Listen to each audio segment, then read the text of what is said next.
Hoping for a new start after arriving in the U.S. are finding themselves back in Mexico. Many of them are flown to El Paso only to be sent back to Juarez under a public health program called Title 42. Border Report's Julian Resendez traveled to Juarez to speak with some of those who were expelled. They travel from Central America on foot, by bus, and even hitching rides on cargo trains. But once they reach the U.S. border, American authorities put them on a plane to El Paso and expel them to Mexico. Now, the Central American families are left with few choices as they ponder the future inside a shelter in Juarez, Mexico. Juan Romero, his wife, and child left Honduras to seek asylum in the U.S.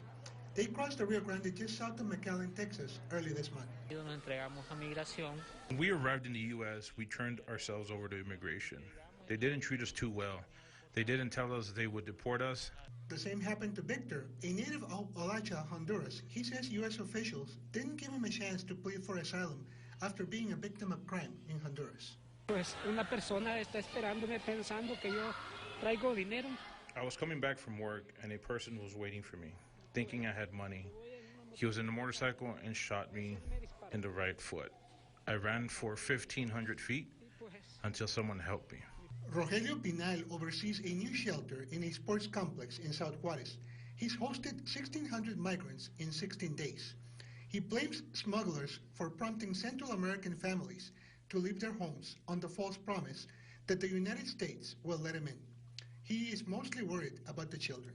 Los que sufren y los que llevan toda la carga de esta migración son los niños. The ones that suffer the most are the children. Most of them come here sick with emotional stress. They don't know what's going on. All they know is they're going from one place to the next. They get stomach illness because the food here is different from what they are used to. Laura Valadez is a Juarez police officer. This week, she came over to the shelter to stage a puppet show for migrant children. We know they are cooped up inside all day. For us, it's an honor to give them a brief moment of happiness. Most are opting to leave, but some of the migrants we talked to say they're not ready to go home. Casos de recursos, no tenemos cómo regresar a nuestro país. We are short on resources. We have no means to return to our country. A friend from Monterrey wants to help us.